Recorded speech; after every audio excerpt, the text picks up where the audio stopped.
Hello guys, welcome back to Dark Angels Intuitions. Welcome back to my channel. This is another general love reading for the collectives. This reading is about love triangle reading para sa mga alam na may ka-love triangle. So let's see kung sino yung pipiliin, sino yung mas mahal. Tingnan na natin saan tayo mararating. So anyway, hindi lahat maka-resonate nito. So takes what resonates and leave the rest. This is a vice versa. So put yourself in a situation kung saan kayo naka-resonate. And this is a timeless reading. Kung kailan nyo ito mapanood. If naka-resonate kayo, then this might be your reading. Okay, so let's start. Love triangle reading. So, sinong maka-resonate dito? Kaninong reading ito?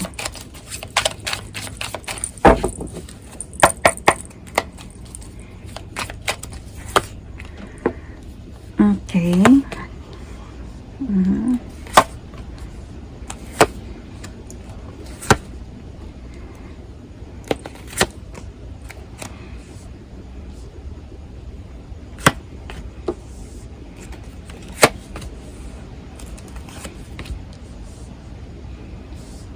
Okay, so let's start. Ano yung feeling niya for you? So this person love. So this person do love you, wanted to have a future with you, wanted to have a complete love relationship with you, or commitment with you, or to build a family with you in the future. Let's clarify.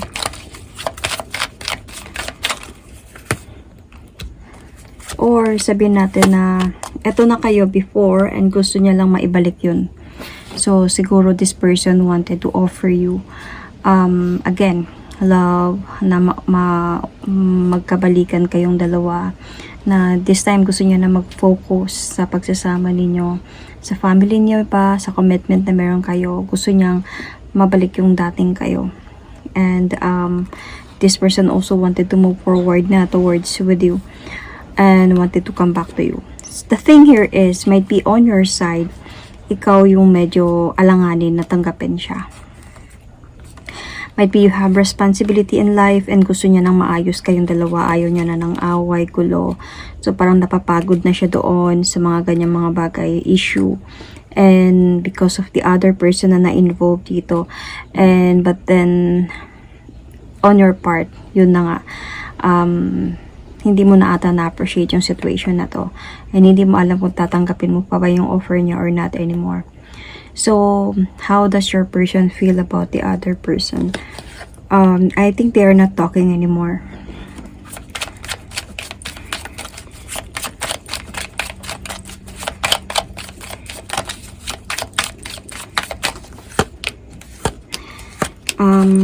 Di na sila nag-uusap.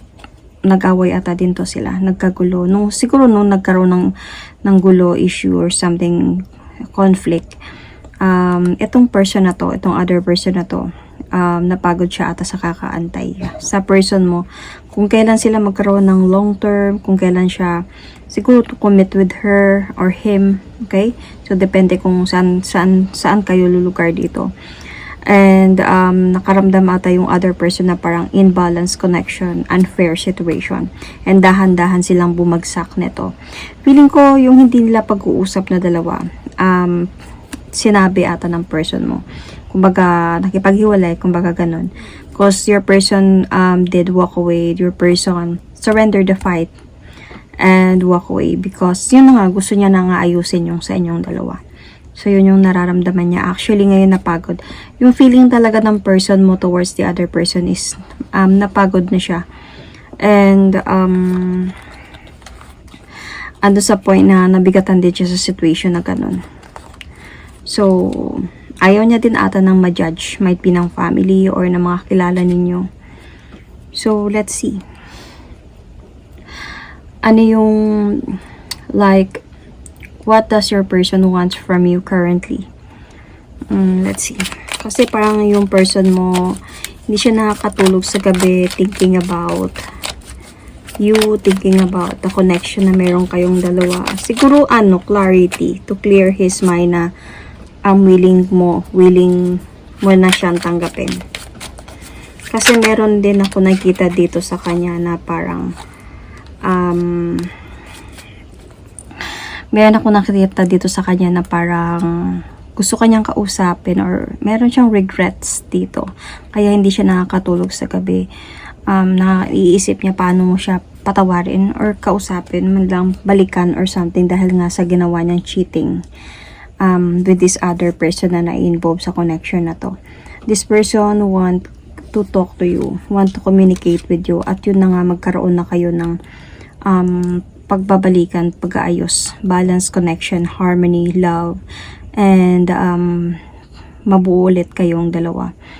And kasi nahirapan siya nung nawala ka, nung naghiwalay siguro kayo ngayon, or nung hindi kayo okay, nahirapan siya talaga, bumigat to sa kanya, especially if you have child or children. Doon siya nahirapan. Siguro namimiss yung anak. Siguro dumating sa point na sabihin na natin na either pinalayas mo siya, either umalis siya, either gumulo kayo, something ganyan. So tumahimik muna, hindi nag-uusap, naapektuhan yung bata. So parang andun sa point na yun yung concern niya. Either namimiss niya yung anak niya or concern niya na ayaw niya siguro lumaki yung anak niya na medyo nagiging issue to sa inyong dalawa. You know? So, sobrang nabigatan siya sa sitwasyon. And gusto niya to kausapin ka. Pag-usapan ninyo to. Ayusin na ninyo to. And mag-sorry sa'yo first. And to have a balanced connection na ulit. Maayos na kayo ulit. So, that's what your person wants from you currently. So, what does your person want from the other person currently? So, let's see about this.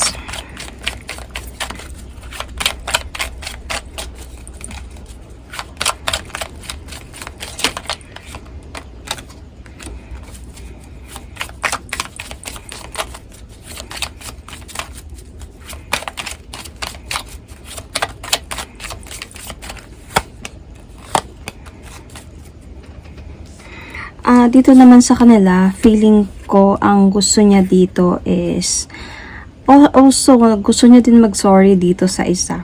Sa mga nagawa niya, could be sa mga pagkakamali niya. Kasi however, siguro nakipag-iwalay siya dito dahil nga gusto niya nang bumalik sa'yo. Siguro ang feeling ko dito sa isa dito, gusto niya siguro kahit papaano maging friends man lang sila. Yung wala nang gulo, baga peaceful na lang yung situation, magkakapatawaran na lang, and ayusin mo yung family mo ba, not you, your person, ayusin niya yung sa inyo, or at wala nang manggugulo pa. Sabihin na natin through social media, magpaparinig, magme-message, mangungulit, bakit ganyan, bakit ganito, di ba may mga ganun talaga yan. So, ito yung gusto niya mangyari sa person na to. Gusto niya mag-effort to say sorry, could be na kahit sana magkaayos na sila in a way na kahit hiwalay na silang dalawa. So, kumbaga, gusto niya ng peace yung person mo. Kasi nakapag-decision na din kasi yung person mo na bumalik na talaga sa'yo. Ayusin niya na talaga yung sa inyo. Decidido na siya. And guarded na siya dito sa person na to. Ang feeling ko lang dito nagiging issue is yung other person na to na gugulo pa. Kumbaga yung other person na to is parang nasa point pa siya na siguro may message pa siya na ano-ano man yung mga message na masasakit na mga bagay. Syempre nagkamali siya. So, lalo na kung minahal talaga siya ng other person na yun, hindi madali sa kanya makalimot, hindi madali sa kanya magpatawad. So, marami pa yung sinasabi sa kanya, of course. So, ayaw niya ng ganun. Parang nahihirapan siya. Kumbaga, nahirapan siya ng gusto niyang kausapin yun. Gusto niya gumawa ng action or ng effort na kausapin yung person na yun na kahit papano gusto niya humingi na din ng tawad, pero hindi na siya babalik doon. So, let's see about What does the next 3 months hold for the both of you? So what does the next 3 months hold for the both of you and your person? Siguro, let's see. Hanging pa naman. Parang waiting lang kung anong pwede mangyari.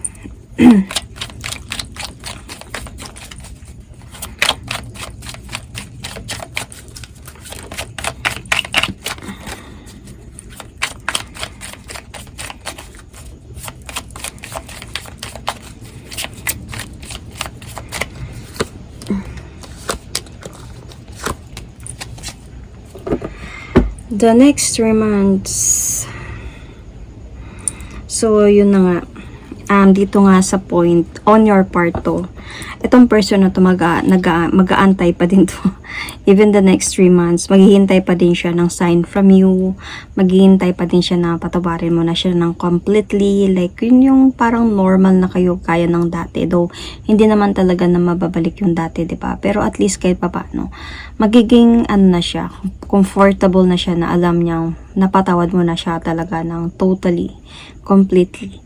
So, yun yung hihintayin niya the next 3 months. Kasi, medyo andun sa point na maglalakas loob talaga to siya na even the next 3 months, maglalakas loob pa din to siya na to save your either marriage or relationship. Pero, though hindi ko naman nakita dito yung marriage on your part, might be not yet. But, ang nakikita ko dito might be live-in kayong dalawa and meron kayong responsibility. So, dito sa point na to, inaayos, even the next 3 months, pinapakita niya sa'yo na inaayos niya yung sarili niya. So, pinapakita niya sa'yo na willing na siya na tuldukan yung mga about sa third party na to. So, pinapakita niya sa'yo, might be as a mother of his child or as a father of your child. Could be something like that, okay, vice versa. Na willing siya to plan na ayusin ng lahat. So, kumbaga, hindi siya give up dito. Makakaramdam siya dito ng medyo kalabuan kasi nakikita ko on your part, hindi ka pa makapag-decide dito kung tatanggapin mo siya or hindi. Nawalan na kasi yung trust mo sa person na to. So, sabihin na natin kung nag-uusap man kayo or sabihin na natin umuwi siya balik sa inyo. Okay? Pero hindi na kayo gaya sorry. Hindi na kayo gaya ng dati.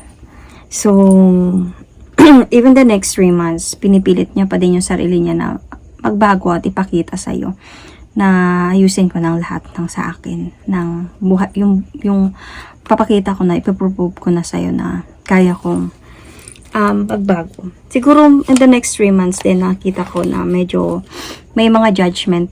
Kumbaga, every time mag-uusap kayo, sabihin na natin, no, every time na konting differential lang nag-aaway kayo, may judgment na. Kumbaga, pinapahiya or sabihin natin,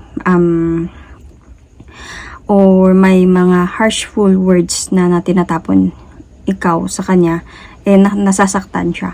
However, pero maintindihan niya yun kasi alam niya naman yung pagkakamali niya.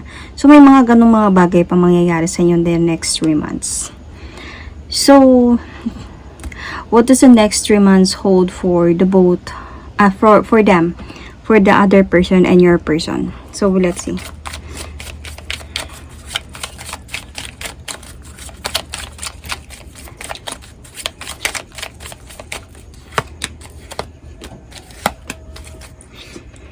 So, yung other person na yon, yung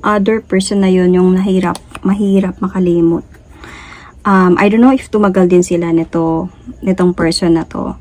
Kasi yung person mo, umalis na talaga siya ng tuluyan, like emotionally. Your person walk away emotionally from this connection or from this relationship. But the other person, nasa point pa siya ng healing and hindi pa siya totally naka-move on. Kumbaga umaasa pa din siya sa mga pangako ng person mo sa kanya before. And yeah, there are also still judgment. Kaya nga dito pa lang gusto niya nga mag-effort na humingi ng tawad sa person mo. I mean, yung person mo gusto niya mag-effort humingi ng tawad dito sa other person kasi para hindi na siya guluhin. Kasi feeling ko guguluhin pa din siya nung third party na to. Either third party to or sino man to, saan man kayo naka-resonate. So, gunugulo pa din siya nitong person na to. So, nagme-message pa din siguro or nagpaparinig sa social media or somehow naghanap ng revenge itong person na to sa ginawa ng person mo sa kanya. So, definitely, may mga judgment pa din talaga dito. So, because, I think that, meron pa din kasi silang communication nito, kahit papano. Kumbaga, nagko-communicate pa din sila, though, tinatry niya nang ayusin yung sa inyo. Tinatry niya na, like sabihin na natin na malabo na yung sa kanila or hiwalay na sila or nakikipaghiwalay na siya. Pero yun nga yung other person na to is hindi siya pumapayag na hiwalayan or hindi siya pumapayag. Kumbaga, nagpapahiwatig pa din yung other person na ano yung mga pangako niya sa kanya, ano yung pagmamahala nila before, yung pagsasama nila before. And parang nagpapahiwatig pa na there can be still second chance sa kanila if ever man. So, itong person mo ngayon, dito siya parang napapa-challenge siya dito. You know, kahit may clarity na about nito sa inyo, napapa-challenge pa din siya dito. So, nagkakaroon pa sila ng communication nitong person na to, nitong other person. Though malabo na yung communication nila, pero doon nga sa point na meron pa din silang communication. Though, kumbaga, I think the other person still like want na maayos sila pa rin. Kumbaga, still want na matupad yung mga pangako nila. So, I think ang ginagawa ng person mo dito, sa other person na to, is, kumbaga, he treat this person well, with respect, para hindi siya gagawa ng gulo, ng issue, habang inaayos niya yung sa inyo. So, parang, kasi may clarity naman na dito sa other person, na bumabalik na siya sa'yo. Kaya nga nakipaghiwalay siya dito. Kaya nga nandito sa point na, tumagal din ata to sila eh. Tumagal din sila nitong other person na to. So, hindi madali. Nung inaayos niya na yung sa inyo, itong other person, meron pa silang communication, though, you just really want to treat this person well para kumbaga hindi na lalaki pa yung gulo. And siguro dinadahan-dahan niya to. Dinadahan-dahan niya itong person na to. But the thing here is the next 3 months kasi dahil sa madami na din silang pinagdaanan, kumbaga yung relationship nilang dalawa nito is nagiging kumbaga para sa person mo is parang nagbibigay lang siya ng respect and kinakausap niya lang to ng maayos or sabihin na natin nagkukumustahan whatever, pero yung the other person meron pa din silang relationship. Kumbaga yung treatment parang walang nagbago, parang hindi man sa point na hindi man sa point na meron na talagang like sa intimacy, passion, or you know what I mean. Pero in a way na feeling ng other person na sila pa rin talaga. Kumbaga walang paghihiwalay na nangyayari. So, ito yung nakikita ko the next 3 months sa kanila. Kaya yung person mo, may ipit siya sa sitwasyon dito ngayon. Kasi nga hindi siya binibitawan nito. At dito din sa inyo, nag-aantay din siya dito sa'yo. Naghihintay siya ng sign from you kung kailan papatawarin mo siya ng tuluyan para maayos na yung connection niyo, pamilya ninyo, or yung pagsasama ninyong dalawa. So, feeling ko din, isa din to sa nakikita ko sa reading na to. Yung person mo, nasa point siya na kung may option siya, kumbaga, kung sakaling hindi mo na siya siguro papatawarin pa. Kasi dito pa lang.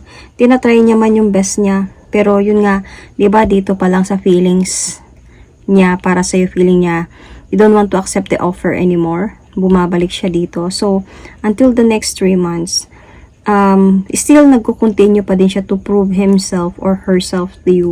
Though, they still communicating, dalawa. Because siguro feeling ko din, option niya is kung ayaw mo na talaga sa kanya, ayaw mo na talaga sa kanya at tuluyan nang wala ka nang nararamdaman para sa kanya, iwan mo na siya. Kung sakali nyo yung magiging decision mo, then magkukontinue siya dito kasi matagal naman na din sila nito. Kaya siguro meron din sila pang connection. Though, dito sa currently, na ano yung gusto niya currently from the other person, yun nga, gusto niya nga mag-effort to tell this person na tapusin na natin to in a nice way. Kasi ayaw nga niya ng gulo, ayaw niyang manggulo to. But then, feeling ko, the communication nilang dalawa is still going on until the next 3 months na dadating. Until sa, kumbaga, dito, siguro sa next 3 months sa inyong dalawa, mawawalan siya ng pag-asa dito. A bit, though hindi naman din siya mag-give up, though medyo makakaramdam lang siya na medyo alis na lang siguro ako, parang may hihintayin pa ba ako dito, papatawarin niya pa ba ako or something. Kaya sila yung nagkakaroon ng connection na dalawa still, and seems like they still have relationship and in a way na hindi na katulad ng dati. So, how will your communication flow be, both of you, you and your person? So, ito na nga. Changes. Let's see.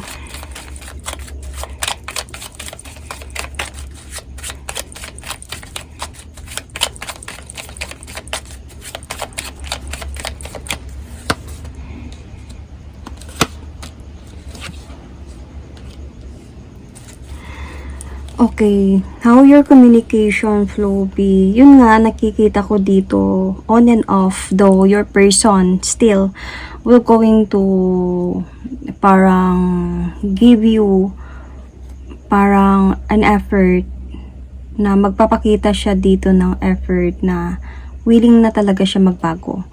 Though, syempre, hindi niya sasabihin sa'yo yung about sa kanila na meron pa silang something na dalawa.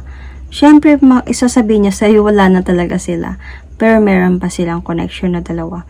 And kasi magpapakita na kasi siya sa'yo dito na mag-effort na siya na makipagbalikan na talaga sa'yo. Ng changes, great changes.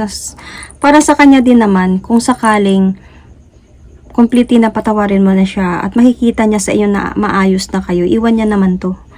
So, on your part kasi dito, parang wala ka na talagang tiwala sa kanya.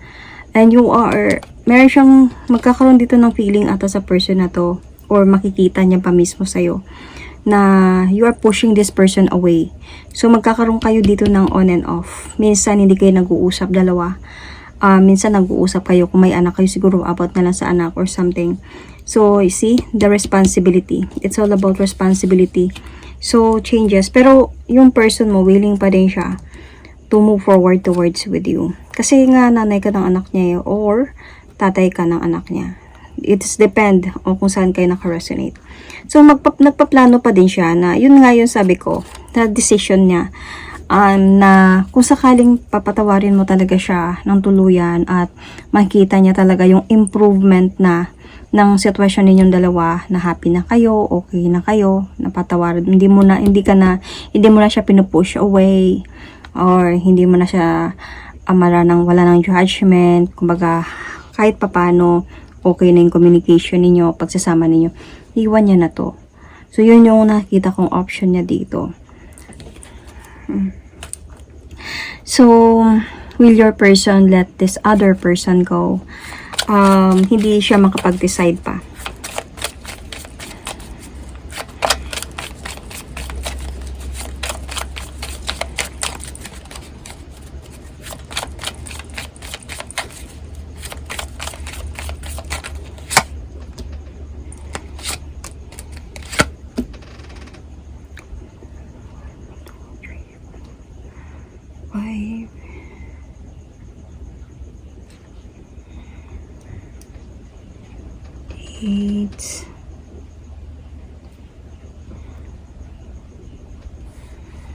So, let's see.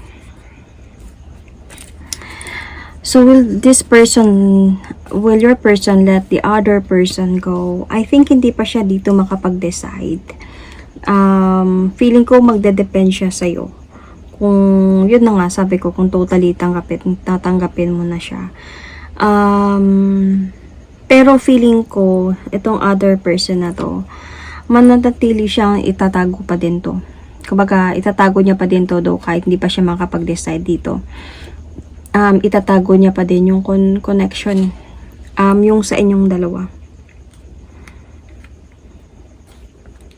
So, I can see here that because nga meron siyang responsibilities yun, at saka syempre nagpapakitang gilas siya, 'di ba? Na ayusin na yung sa inyo, magpapatawarin mo na siya. So, mag-o-offer siya sa inyo new beginning. So, hindi pa to siya, meron pa din silang communication nito. Hindi pa siya totally makapag-decide dito na ile-let go niya na tong person na to. So, will your person commit to you? So, magko-commit ba siya sa'yo? Let's see.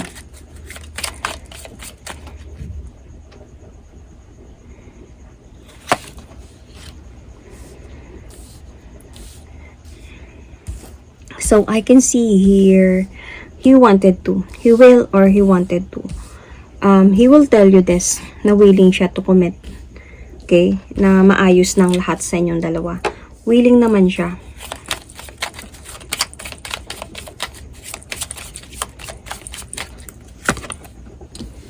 See? Willing siya to commit. Kasi isa na, dito, baka may responsibility kayong dalawa. So, kung magko-commit man lang siya, kung willing ka din naman na mayos kayo, then mag-commit siya sa'yo. Kasi, andun sa point na kahit pa ganun pa man, pinagsisihan niya naman yung mga, kumbaga, kaya niya naman pagsisihan yung mga kasalanan niya sa'yo. Kumbaga, kaya niyang ayusin ang lahat na to para magkaroon kayo ng happy and fulfilled marriage ba or commitment ba.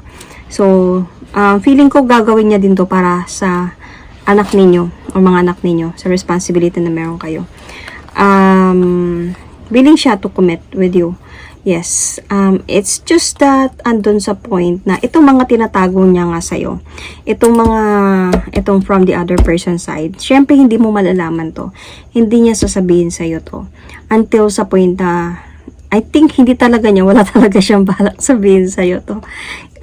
Even sabihin natin patawarin mo na siya. Kumbaga iiwan niya na lang to ng dahan-dahan. Kas kung sakaling makita niya na maayos na kayo, kung willing ka na natanggapin siya ulit sa buhay mo, then dahan-dahanin niya tong person na to.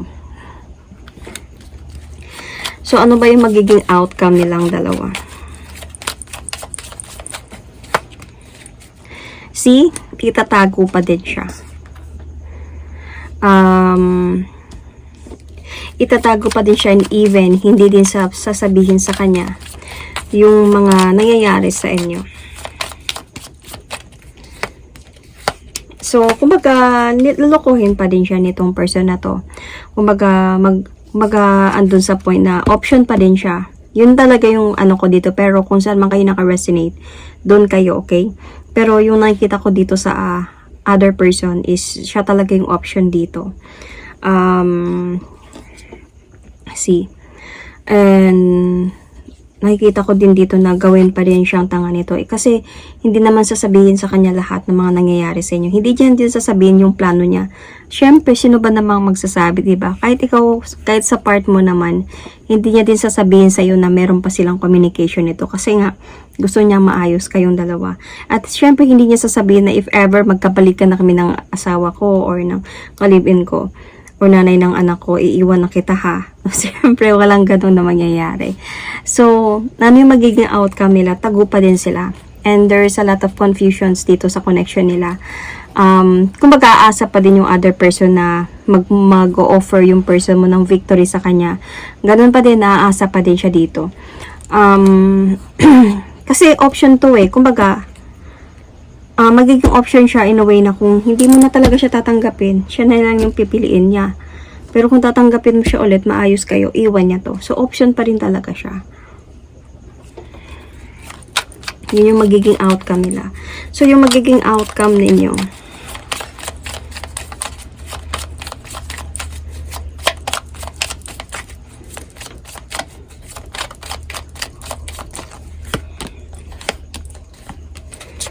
Oh, maayos kayong dalawa. Maayos kayong dalawa. See. Kasi why? Your person will going to think about the responsibility na meron siya sa'yo, like anak ninyo. So, yun yung pinaka-iisipin niya. Tsaka iisipin niya din na anong sasabihin sa kanya ng mga tao, right? Mga family niya or something. Kasi mataas yung tingin nito sa sarili niya eh. So, anyway, hindi pa pala ako nakapag-mention ng mga zodiac signs. But, this person who going to offer you new beginning, there's a possibility na magkakaroon kayo nito. And mabubuo ulit yung family ninyo. And, though there are some confusions pa naman on your part, pero feeling ko, dahan-dahan kayong maayos nitong person na to. Isa pa, you will also think about, yun nga, yung responsibility na meron kayo. So, para doon, ayusin namin to. Tsaka makikita mo din naman mag-e-effort yung person mo na ipapakita niya talaga sa'yo yung improvement na kaya kong mag-offer sa'yo ulit ng goals together, commitment, stability, or something. So, siguro pag-iisipan mo to ng mabuti. Itong mga bagay na to. Pag-iisipan mo to ng mabuti. Sa ganung mga bagay. Kumbaga, you will going to give this person, you will going to give this person is silent treatment to think. And this person will let you, pero this person will not give up on you. Mag-o-offer at mag-o-offer pa rin siya sa'yo ng new beginning. Hanggang sa nakikita ko dito na maayos kayong dalawa. Hindi to sasabihin na happy ending to ha. Pero there's a possibility na ito yung magiging outcome ninyo na maayos kayong dalawa. Though, through that, meron pa rin ako nakikita mga trust issues, arguments. Pero pagkaayos, mga ganong mga bagay. Pero nakikita ko pa din na itong paghihintay niya sa'yo dito is magbubunga. Dahil mapapatawad mo pa din siya ulit. So, itong other person na to, kung sakali man, 'di ba, as I said earlier, na tatanggapin mo na siya ulit. Ito, madahan-dahanin niya to, in a way. Dahan-dahanin niya to, hindi madali kasi matagal din sila. Para kumbaga, hanggang sa mag-fade away na lang yung relationship nila. Kasi kung bibiglain niya din to, syempre magugulo to. Possible, depende sa ugali ng other person na to. Pero, concern niya, ganun eh. So, dahan-dahanin niya to hanggang sa ma-vanish na lang yung relationship nilang dalawa. Kasi itatago niya to eh. Itatago niya to. Doon sabihin na natin nalaman mo ang about dito. Pero yung, di ba sabi ko the next 3 months, magkakaroon pa din sila ng connection. So, yun yung itatago niya. So, magkukontinue sila, pero itatago niya yun. Hanggang sa pagpatawarin mo na siya. Okay na kayo. Dahan-dahanin niya itong i-vanish nang hindi mo nalalaman. So, ganun. I can see signs here anyway. I can see Capricorn. So, you or your person, okay? Or the other person, if you know. Sagittarius, Capricorn, Gemini, Taurus, I can see Libra, I can see also Libra, Taurus, Libra, yeah, I said. Aries, Sagittarius, Leo, Virgo, Aquarius, ano pa ba? Yun, Sun, Moon, Rising, Venus. So, that is my reading for you guys. I can see also some, might be cups like, water signs, pero not totally main. Andun lang sila sa mga placements lang siguro, ganun. So, that is my reading for you. Thank you and God bless. Pisces. Yun, I see Pisces. Yun.